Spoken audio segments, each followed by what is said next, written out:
Honorable Philip J. Pierre, Prime Minister, members of Cabinet, Ambassador, Your Excellency Nicole Su, Permanent Secretaries, Accountant General, staff of the Office of the Prime Minister, staff of the Taiwanese Embassy, good morning and welcome to a check presentation for 3 projects which Prime Minister articulated in his 2025-2026 budget presentation.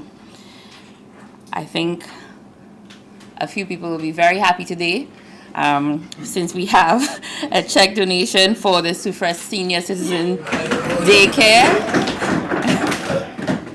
rehabilitation of the Viewport Fishing Complex, and $5 million towards the Infrastructure Department for development programs.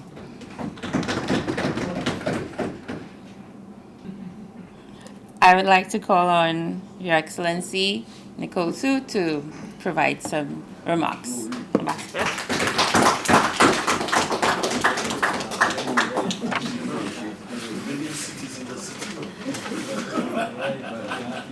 Honorable Prime Minister Philip J. Pierre, Honorable Cabinet Ministers and Parliamentary Secretaries, Attorney General, Accountant General, ladies and gentlemen, good morning, bonjour tout le monde.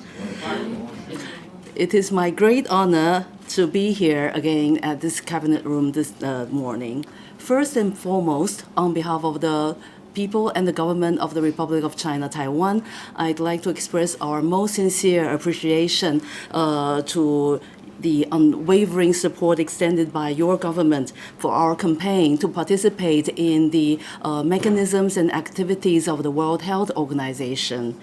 We are deeply grateful that before and during the most recent session of the World Health Assembly, which has just been concluded a week ago in Geneva, your supportive letters, relevant proposal, as well as remarks were made to register St. Lucia's concern as to that health matters to all, and with Taiwan's capacity to make contribution, Taiwan should be included into the global discussion there at the World Health Organization. So we are deeply grateful for your support.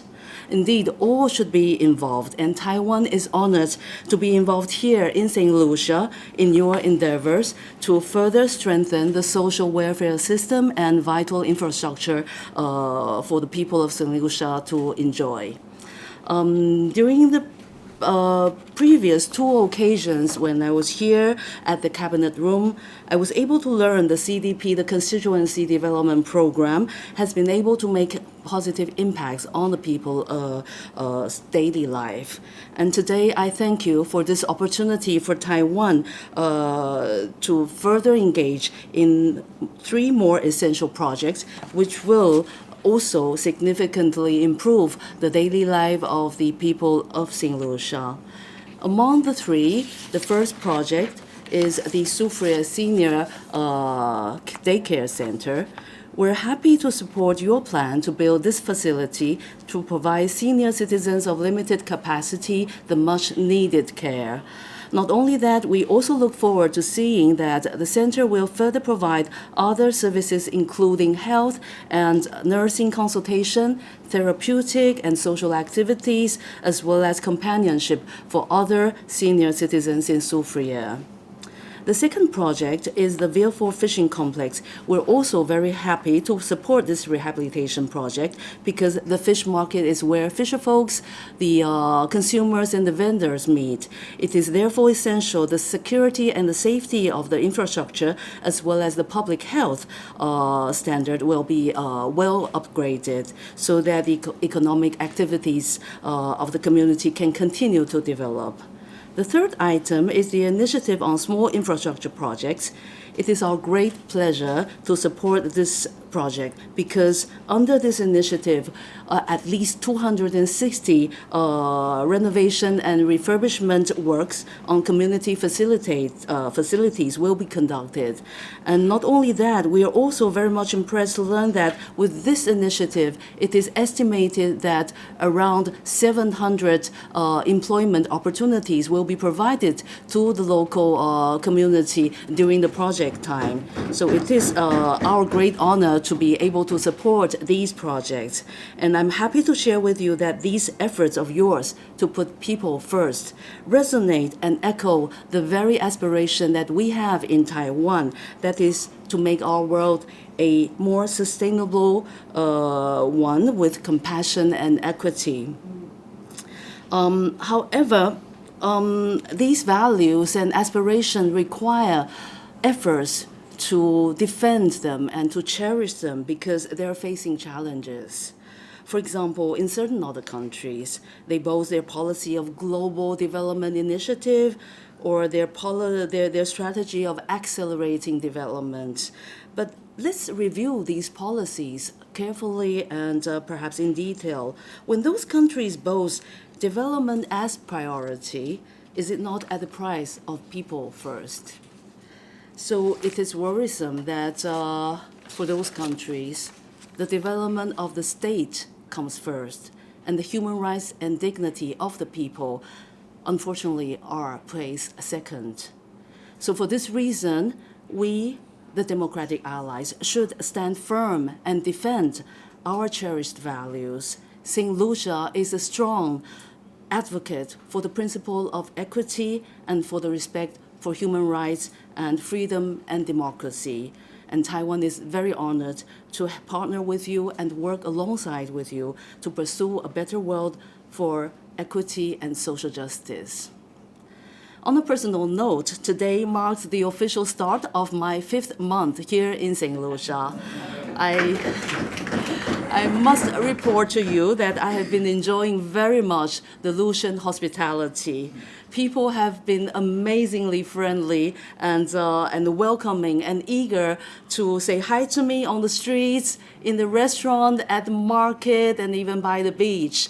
And people are eager to teach me Creole so that when parle tic-tac patois.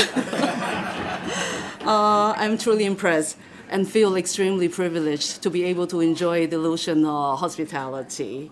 And of course, I'd like to thank Honorable Prime Minister, the cabinet members, and all of you here for involving me and my team at the embassy and at the technical mission to involve us to attend the impressive events such as the Jazz Festival and also many other important projects.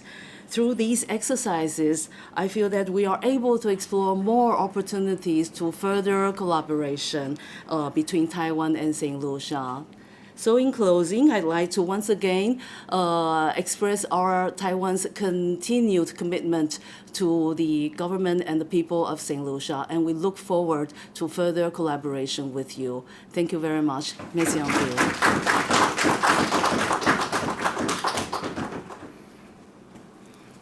Thank you, Ambassador, and thank you for your remarks. With these additional projects happening in St. Lucia, I'm not sure where Prime Minister is going to find the material since we have no blocks on island and hardly any workers. So some growing pains, maybe that's a good, bad thing. I'm not sure how to put it, but yes, the increase in infrastructure in all these projects are really, a great sign that our economy is growing. People are working, and there's clearly some, and I know Honorable Emma Hippolyte is overjoyed. You just can't see it on her face right now. Great. I would like to call on Prime Minister, Honorable Philip J. Pierre, to address us. PM.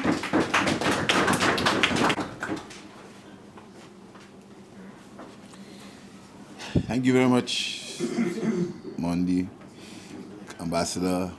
Good morning, colleagues, members of the Office of the Prime Minister, Permanent Secretary, ladies and gentlemen, good morning. Good morning. The Ambassador spoke of friendships and countries where these friendships were different. I've said on several occasions that St. Lucia chooses his own friends, and we choose our friends based on the interests of our people. And I want to reiterate that In St. Lucia, we believe that our friendships must be principled. Our friendships must be based on the observance of certain basic democratic structures. But having said so, our people need support, our people need assistance, our people are not beggars, but we are a small developing country that needs support and needs help.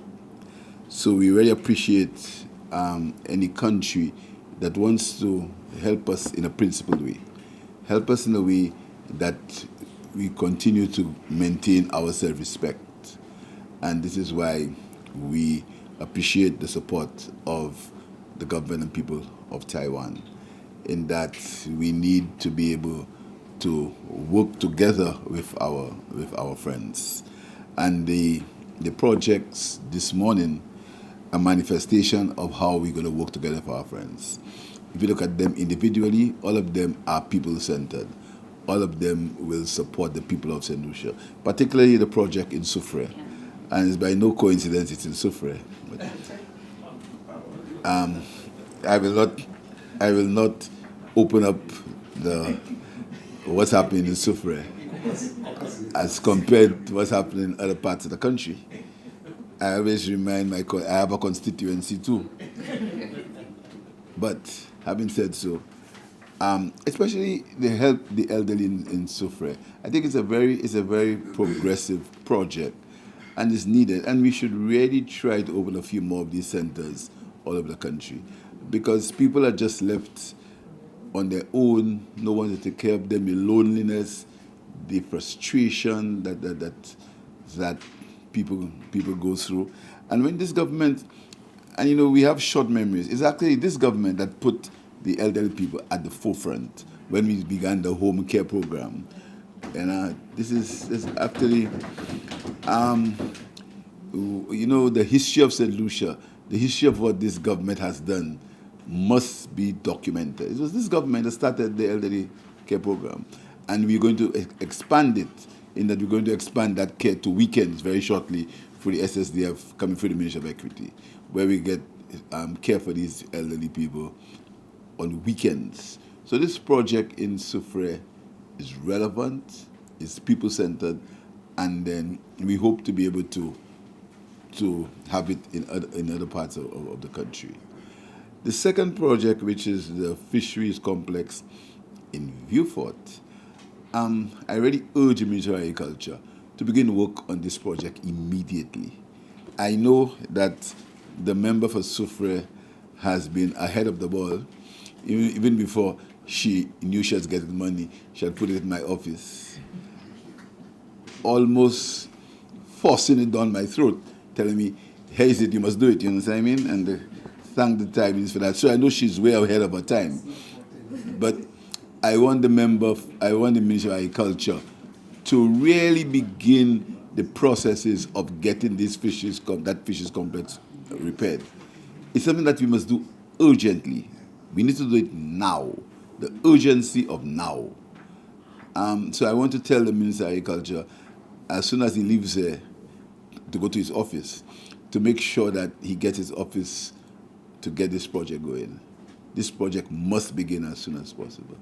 The infrastructure projects, and the ambassador was right, is going to be used for small infrastructure projects throughout the country. Again, people-centered projects, footpaths, steps, walls, repairs of facilities, etc. And again, we have to find a mechanism to make it happen in quick time, ensuring that all the accountability is there. So we're very pleased, very thankful. As I said, we want to develop the people of St. Lucia. That is our primary goal, to cause the people of St. Lucia to have a better quality of life. And we have to remain focused, because there'll be there'll be many distractions and things that will want to cause us to go off track. But we have to stay on shore. We have to ensure that we keep focus, and I can assure you, Ambassador, the funds are going to be used for what they were given to us for. There'll be full accountability, there'll be full transparency in how they are used, because the government is remaining focused. You're not going to be sidetracked by noise and etc. So anyone who believes that if we're going to be sidetracked by noise, they have another thing going. We're going to remain focused. We have a job to do. The people of St. Lucia elected us to do a job. And we are doing that job. And when the time comes, the people of St. Lucia will decide whether we did that job well, whether we did not do well. So we remain focused. So thank you, Ambassador. We hope that you convey our appreciation to your government, and you can also inform them that there is no shortage of people-oriented projects in St. Lucia. There is no shortage. We can give you a whole list of projects that will benefit people, a whole list of projects that will benefit people. And we expect that we know your government understands that their allies or the countries that respect them, the countries that work with them, do this because we believe in what they stand for. We believe in the independence of countries to choose their own path. We do not interfere in the internal affairs of any country. It's not our business. Our business is to ensure that our friendships are based on principle and based on the self-interest of the people of St. Lucia. And in this regard, the government of Taiwan understands that, and we are sure that the government of Taiwan will cause no effort to be spared to ensure that our people receive the benefits of that friendship. So I thank you very much. And normally on anniversaries in this cabinet, we have cake and we have fruit cake and on anniversaries. I'm just telling you so because I know you have many other anniversaries. So this cabinet has fruit cake and good wine on anniversaries. So all the best, Ambassador.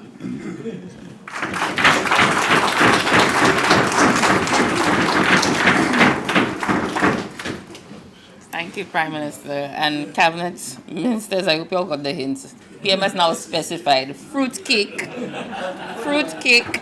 and good wine. It's not just cake and wine anymore. Fruit cake, good wine. Thank you. But thank you, Prime Minister, for that. And we would now like to call on Mr. Branford to do the exchange on behalf of the government of St. Lucia, and Ambassador Su to present the deed of donation to the government of St. Lucia. So this, for anyone who's new again, we will, so we do an exchange. The funds would go into the consolidated fund. It's fine?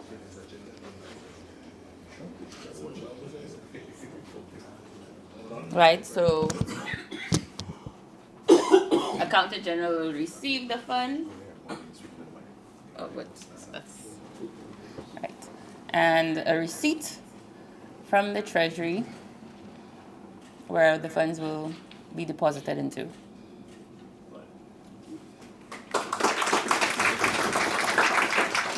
Thank you, Accountant General. Go ahead. Yes, please.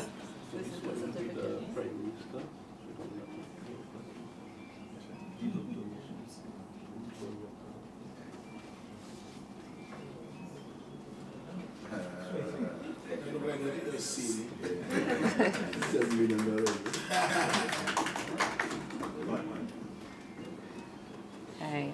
Thank you very much. Thank you, Prime Minister. Thank you, Ambassador.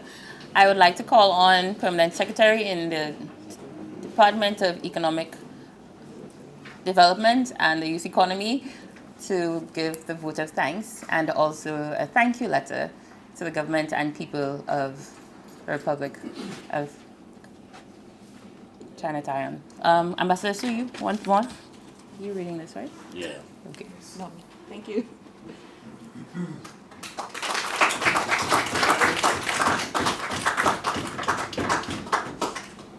Thank you very much. No, I thought we'd give you to me. Good morning, everyone. On behalf of the government and people of St. Lucia, I wish to convey our sincere thanks to the Ambassador, Nicole Su, and to the government and people of the Republic of China, Taiwan, for the donation received today in support of three critical but yet important projects. As mentioned, the first amount of $1 million will be going towards the construction of a senior citizen daycare center, which will be located in perhaps one of the best places in St. Lucia to be, more so for retirement and as you age. So, you know, so therefore, there's a saying that aging is not an endorsement of isolation. And it is because of that that it is a policy of the government of St. Lucia to enhance the quality of care for the elderly and the whole way of life. We all know that as they get older, they would face a number of challenges, and the daycare center will provide a safe place for daily living and social interaction of those elderly people. And persons who are caring for those persons will now be safe that they can leave their aging mothers or parents or guardians or whoever they are in the care of able persons, and to go out there and to improve their careers and other means of life. So we want to put on record our appreciation for a project of that nature. The second one deals with the rehabilitation of the Vieux Fishing Complex. And again, as I said, the project would aim to modernize the project. It will contribute to the complex meeting the national and international food safety guidelines by creating clean, safe, and functional environment for the processing and vending of fish and other seafood products. The ultimate goal is to ensure that the livelihood of the fishermen are sustained in this challenging economic landscape. The third contribution is $5 million for the small infrastructural project, and that will seek to build the resilience and adaptive capacity of most socio-economic vulnerable population to climate-related hazards and natural disasters, whilst at the same time contributing to an ever-improving living standard. The project will focus on small infrastructural projects island-wide, with an emphasis on drains, footpath, strengthening of dwelling structures, to name a few, and will contribute to the generation of employment within the communities. The funding received today, as we have always said, is not just a financial contribution, but it goes beyond just the financial contribution. It changes life, it's game changer, it creates employment for the people in the various communities, and it underscores our commitment to supporting the vision between the Republic of China and Taiwan and the government of St. Lucia for a better future. At that time, I would have to also recognize and express our thanks to our Honorable Prime Minister for his continued passion and commitment to putting people first, and to creating an enabling environment in which the poor and the vulnerable among the population can function and contribute meaningfully to the growth and development of the country. I want to thank Her Excellency Ambassador Nicole Su and the Republic of China Embassy staff in St. Lucia for their hard work in making the funding for these projects possible. I would also like to thank the government and people of Taiwan for their continued support to St. Lucia. May the friendship between St. Lucia and Taiwan continue to grow and flourish. I thank you very much and endorse and support the projects that we have mentioned. Thank you very much.